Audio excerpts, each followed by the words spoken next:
মাত্র 11 বলে half century, বদলার ম্যাচে বিশ্ব রেকর্ড গড়ে ক্রিকেট দুনিয়াকে স্তব্ধ করলেন বিস্ময় বালক।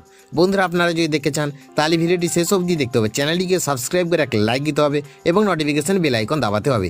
ভারতীয় ক্রিকেটের নতুন বিস্ময়ের নাম বৈভব সূর্যবংশী। ত্রিদেশীয় সিরিজের ফাইনালে শ্রীলঙ্কা এ দলের বিরুদ্ধে এমন এক ইনিংস খেললেন যা ক্রিকেটের ইতিহাসে জায়গা করে নিল।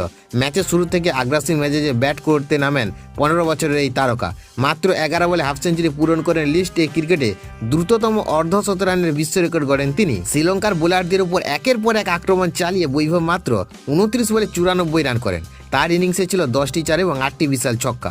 হাফ সেঞ্চুরির পথে তিনি 10টি বলেই বাউন্ডারি মারেন, যার মধ্যে 5টি ছিল ছক্কা। এই কীর্তির মাধ্যমে তিনি ভেঙে দেন শ্রীলঙ্কার কৌশল্য বীররত্নের 12 বলে হাফ সেঞ্চুরির পুরনো রেকর্ড। 100 রানের দিকেও দ্রুত এগোচ্ছিলেন বৈভব, তবে মাত্র 6 রানের জন্য সেই মাইলফলক হাতছাড়া করেন। তবুও তার বিধ্বংসী ইনিংস ভারতের জয়ের ভিত গড়ে দেয়।